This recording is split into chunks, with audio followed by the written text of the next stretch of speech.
प्रिय छात्र एवं छात्राओं, आज हम लोग ऑनलाइन कक्षा के द्वितीय दिवस पर उपस्थित हुए हैं। आज हम लोग पहले दो कक्षाओं में हम लोगों ने अपने विषय का कि बीए फोर्थ सेम में फर्स्ट पेपर में किन किन चीज़ों को और किस प्रकार से पढ़ना है, इस पर हम लोगों ने चर्चा की थी। पहला यूनिट पश्चिमीकरण का था। तो पश्चिमीकरण की अवधारणा को हम सभी लोगों ने बहुत व्यवस्थित तरीके से उसको समझा। उसके साथ ही पश्चिमीकरण पर कुछ स्टडी मटेरियल भी आप लोगों को प्रोवाइड कराया गया। आज आप सभी का पुनः एक बार स्वागत एवं अभिनंदन। उम्मीद करता हूं कि आप सभी इस संकट की घड़ी में स्वस्थ होंगे। स्वास्थ्य पर विशेष ध्यान देने की ज़रूरत है। 15 से 20 मिनट में कोशिश होगी कि आधुनिकीकरण जो दूसरी यूनिट है, इसको आपके सामने हम रख सकें। यदि ऐसा नहीं हो पाया तो इसको भी दो भागों में हम लोग समझने का प्रयास करेंगे। जैसे पश्चिमीकरण की अवधारणा, पश्चिम के विचार, मूल्य, मान्यताओं का भारतीय समाज एवं संस्कृति में समायोजन या उसके अनुरूप कुछ परिवर्तनों को देखने के लिए एक परिवर्तन की प्रक्रिया के रूप में ही समझा गया। उसी तरह आधुनिकीकरण भी कोई दर्शन या आंदोलन नहीं है जिसमें कोई स्पष्ट मूल व्यवस्था हो। यह तो एक परिवर्तन की प्रक्रिया है। ये भी परिवर्तन के स्वरूप को, दिशा को बताने के लिए, जैसे पश्चिमीकरण, उद्विकास, प्रगति, ये जो अवधारणाएं परिवर्तन के विभिन्न पक्षों को बताने के लिए प्रयुक्त होती हैं, उसी प्रकार आधुनिकीकरण की भी जो अवधारणा है वह कोई दर्शन या कोई आंदोलन या मूवमेंट नहीं है। यह भी विचारों का एक ऐसा संगम है जो परिवर्तन के दिशा और स्वरूप को बताने का प्रयास करता है। इस बात को एम.एस. गोरे ने अपनी पुस्तक education and modernisation in India में व्यक्त किया है। प्रारंभ में स्वतंत्रता प्राप्ति के बाद आधुनिकीकरण शब्द का प्रयोग अर्थव्यवस्था में परिवर्तन की गति और दिशा को समझने के लिए किया गया। बाद में, चूंकि भारत परंपराओं का देश रहा है, आगे चल के इस आधुनिकीकरण की अवधारणा में पूरी बात हम लोगों की 3 स्तरों पर होगी। एक तो आधुनिकीकरण की अवधारणा परिवर्तन को स्पष्ट करने के लिए, और दूसरी बात जो आगे हम लोग इस पर बात करेंगे, परंपरा एवं आधुनिकता, उनमें क्या कुछ विभेद है या क्या उनमें अंतर संबंध है। जब तक इन दोनों चीज़ों की बातें एक साथ जुड़ के नहीं होगी तो आधुनिकीकरण की प्रक्रिया ने भारत में किस दिशा में और किस प्रकार का परिवर्तन लाया, इसे समझना आसान नहीं होगा। तो मूल्य और सामाजिक व्यवस्था दोनों के संबंध को भी इसके अंदर समाहित किया गया। आधुनिकीकरण की प्रक्रिया के तहत अविकासशील समाज को तुलनात्मक रूप से सक्रिय औद्योगिक समाज में बदलने का प्रयास रहा है। कुछ एक दो परिभाषाओं से भी हम लोग इसको और व्यापक रूप से समझ सकते हैं। एक विचारक हैं पाई ए एड। पाई ए ई, जिन्होंने अब एक पुस्तक लिखी थी towards a communication theory of modernisation, towards a communication theory of modernisation 1969 में, उसमें उन्होंने कहा कि आधुनिकीकरण व्यक्ति व समाज के अनुसंधानात्मक व आविष्कारशील दृष्टिकोण का विकास है, जो विज्ञान एवं उपकरणों के प्रयोग में निहित है। तो निश्चित रूप से आधुनिकीकरण की अवधारणा में तकनीक का, विज्ञान का, तर्कवाद का, विवेकशीलता का समायोजन है। किसी भी समस्या को, किसी भी स्थिति को समझने के लिए तर्क और बुद्धिवाद का यहाँ पर प्रयोग देखने को मिला है। मॉडर्न वैल्यूज होने के नाते आविष्कार और तकनीकों के प्रयोग के लिए जगह विद्यमान रहता है और उसका ज़्यादा से ज़्यादा प्रयोग होता है। जब भारत में 1964-65 के बीच में खाद्यान्न की कमी हुई थी, तो लाल बहादुर शास्त्री ने नारा दिया था जय जवान जय किसान का। तो जय जवान और जय किसान के नारे में उसी समय उन्होंने ग्रीन रिवॉल्यूशन की जो बात की थी, तो ग्रीन रिवॉल्यूशन के अंदर क्या था कि नई तकनीक से खेती को किया जाए, मशीनीकरण किया जाए। तो मशीनीकरण करने के लिए क्या होगा कि मूल्य और मान्यताओं में बदलाव हो, परिवार के अंदर उस सोच को डाला जा सके, संरचना उस अनुरूप हो कि वहाँ पर नई तकनीकों को अपनाने में हो, सिंचाई की सुविधा उपलब्ध हो, सिंचाई भी नई तकनीक से हो, और बीज, फर्टिलाइजर का और सीड का दोनों का उपयोग व्यापक रूप से हो। तो ये तभी हुआ जब यह आविष्कार हुआ और तकनीक को जगह दी गई।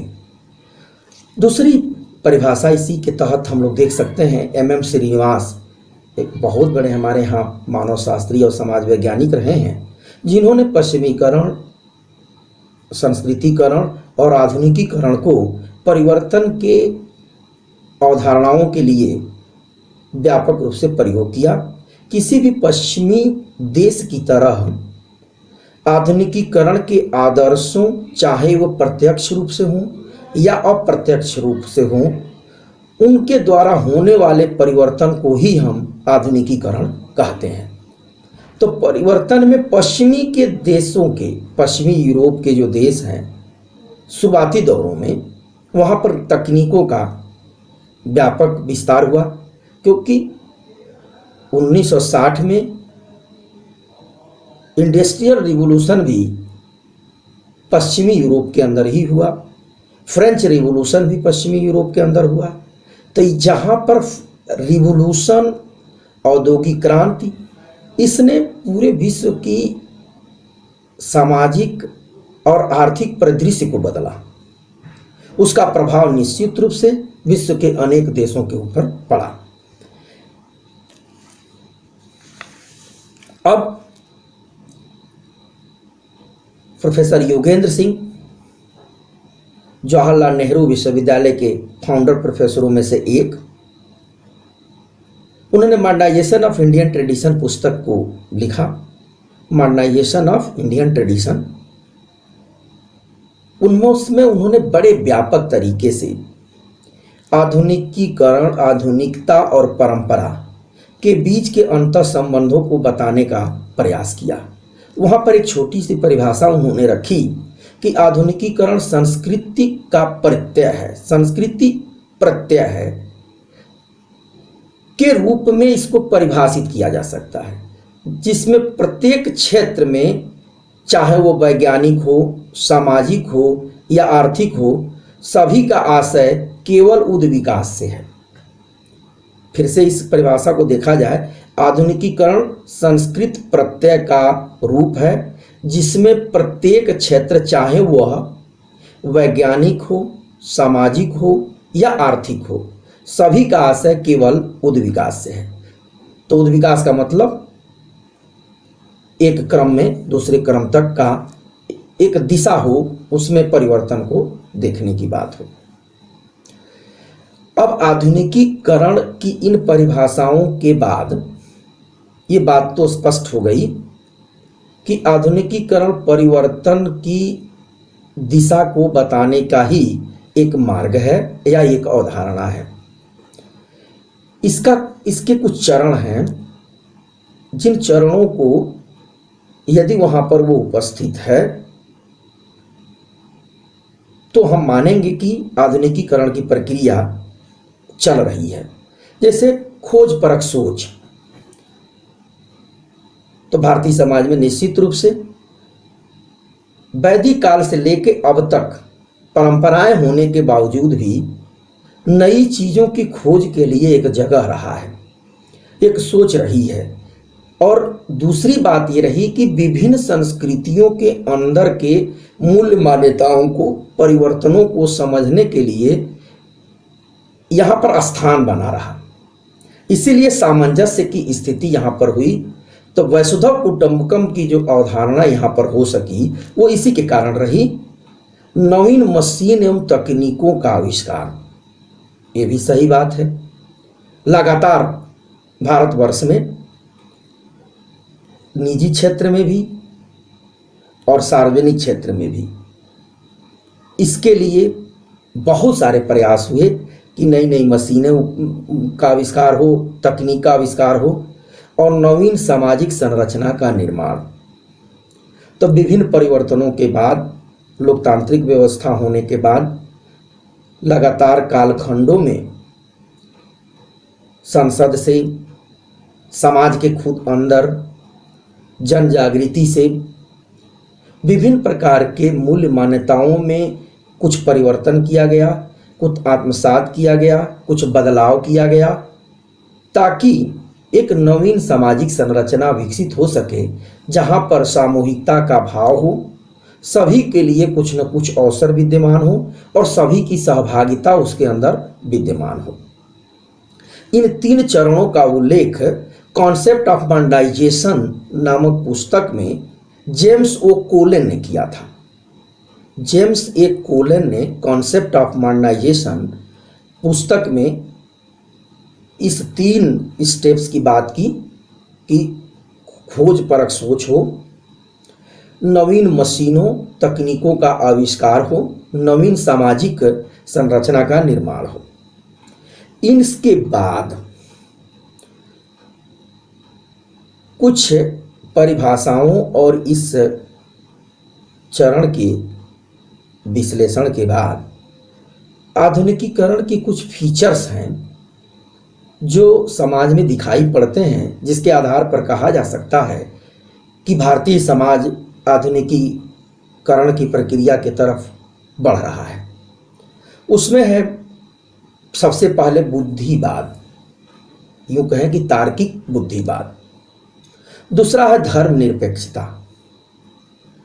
तीसरा है विज्ञान एवं प्रौद्योगिकी का व्यापक लेवल पर प्रयोग। राष्ट्रीय हित में नियोजन और निर्माण की प्रक्रिया को जारी करना, यानी यूं कहा जाए कि आधुनिकीकरण की प्रक्रिया में राष्ट्रीय हित सबसे महत्वपूर्ण होता है। उसके बाद से जनसंचार माध्यमों का व्यापक रूप से प्रयोग, टेलीकम्युनिकेशन का और दूरसंचार के विभिन्न माध्यमों का विगत 2-3 दशकों में व्यापक प्रयोग देखने को मिला है और नई नई चीज़ें उभर करके भी आई हैं। उसी दिशा में आज हम लोग जिस प्लेटफॉर्म पर बैठे हैं, जहां से हम लोग एक दूसरे से बात कर रहे हैं, वो भी इसी तकनीक का प्रभाव है कि विपरीत परिस्थितियों में भी हम लोग एक दूसरे के साथ जुड़ सकें, अपनी बातें रख सकें। ये मॉडर्नाइजेशन का ही परिणाम है। उसके बाद से कोई भी देश परंपरागत अर्थव्यवस्था से औद्योगिक अर्थव्यवस्था की तरफ जब वो बदलता है तो उसमें एक स्टेबिलिटी की बात होनी जरूरी है। तो जब भी कोई समाज आर्थिक रूप से स्टेबल होगा तो वहाँ पर ग्रोथ होने की संभावना ज़्यादा होगी और सामाजिक संरचना और व्यवस्था भी उसको ताकत देने में प्रभावशाली होगा।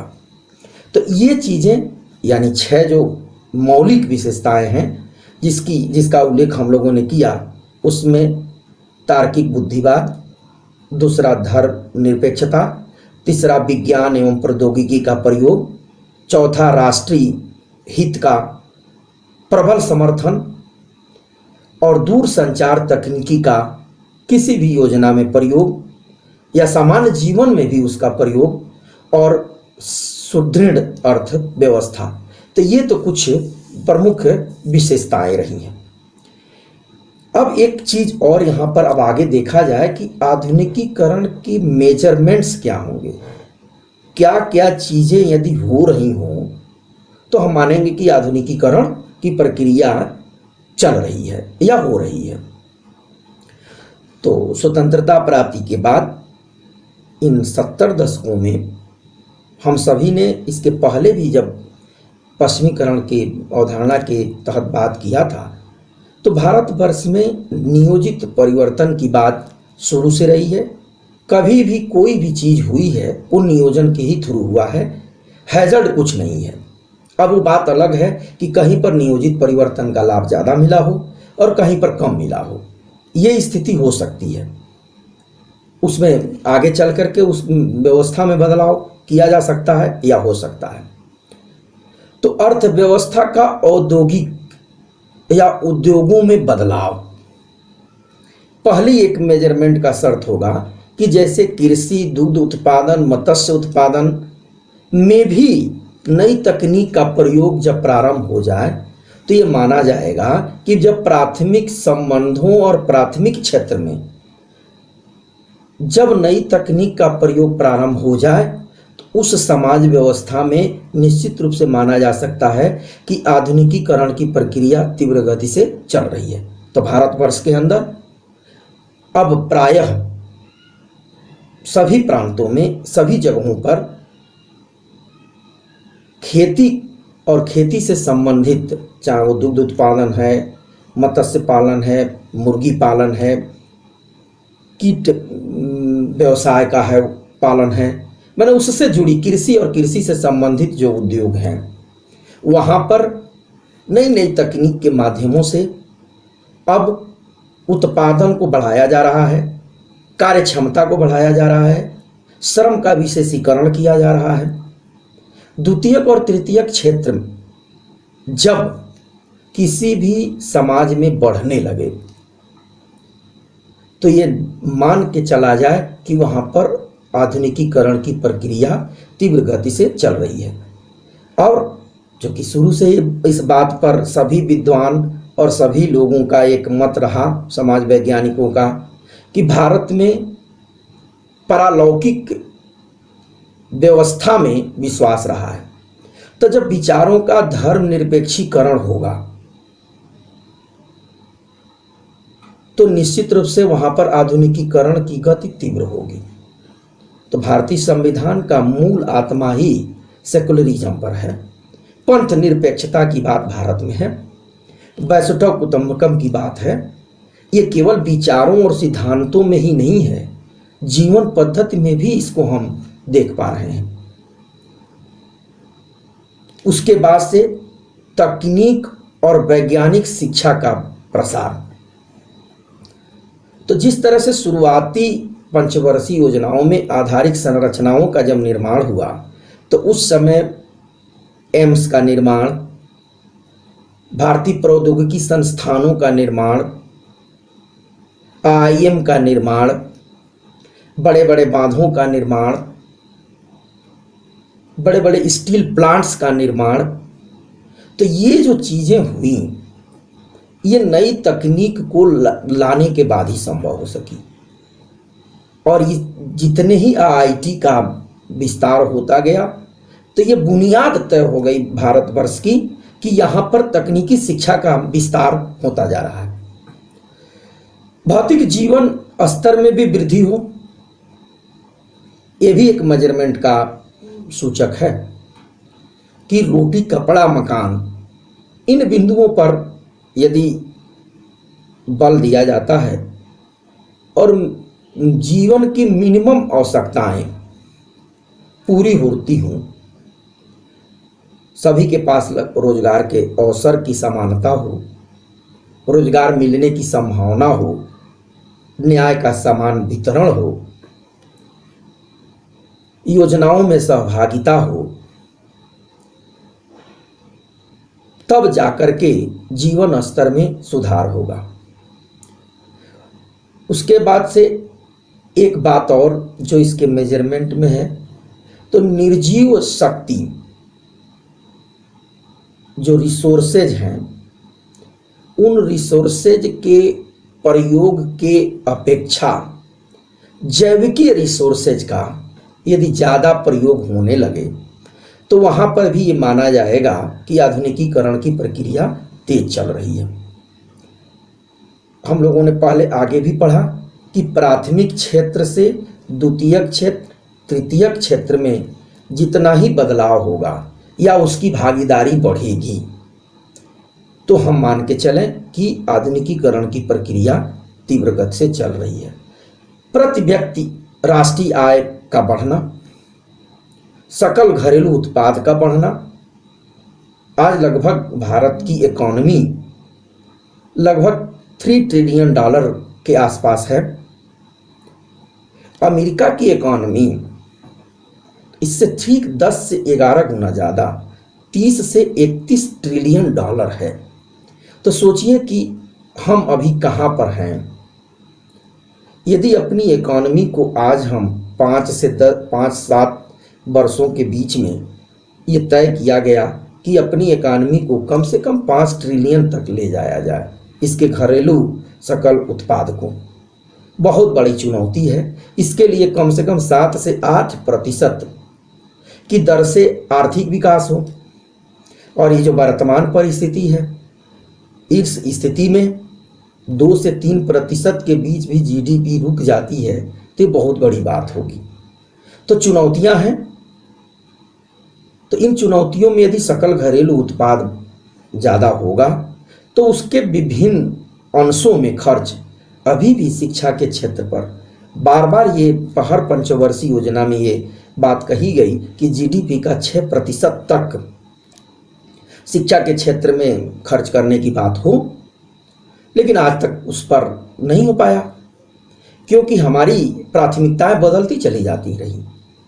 सुरक्षा पर सबसे ज़्यादा खर्च करना पड़ा कि जब तक भौगोलिक सीमाएं अपनी सुरक्षित नहीं हैं तो उस दिशा में अपनी राष्ट्रीय आय का बहुत बड़ा भाग वहाँ खर्च होता है। तो इंफ्रास्ट्रक्चर डेवलपमेंट के लिए पैसे का अभाव सदा बना रहा। जनसंचार का निःशुल्क सुविधा उपलब्ध होना, बीच में अभी कुछ वर्षों से प्राइवेट सेक्टर में जियो नेटवर्क आया, काफ़ी दिनों तक उसने निःशुल्क सुविधाएं उपलब्ध कराई, बाद में उसने फिर कुछ टैरिफ को लेना शुरू किया। तो दूरसंचार के साधनों का अधिक से अधिक उपयोग जीवन में हो तो सूचनाएं हम तक सही पहुंचेंगी, हम उन सब चीज़ों से ज़्यादा जागरूक होंगे, उन पर ज़्यादा अच्छे तरीके से बात कर पाएंगे और अपने लिए योजनाओं का निर्माण भी बहुत सही तरीके से उसको कर पाएंगे। तो ये भी आधुनिकीकरण के एक मेजरमेंट के रूप में हम लोगों के बीच में रहा है। अगली बात है जन्म के समय जीवन प्रत्याशा का उच्च दर का होना। आज ह्यूमन डेवलपमेंट इंडेक्स में प्रति व्यक्ति आय, शिक्षा का स्तर और उसके बाद उच्च जीवन प्रत्याशा, ये 3 इंडिकेटर्स उसके अंदर हैं। तो ह्यूमन डेवलपमेंट में, मानव के विकास में 1951 की जनगणना जब हुई उस समय जो जीवन प्रत्याशा थी और आज 68.2 1911 में हुई है, ये बहुत बड़ी उपलब्धि है। उस समय स्वतंत्रता प्राप्ति के आसपास 45 से 50 वर्ष की औसत आयु जीवन प्रत्याशा मान करके उसके आंकड़े रहे। इसमें इतना बड़ा बदलाव हुआ है।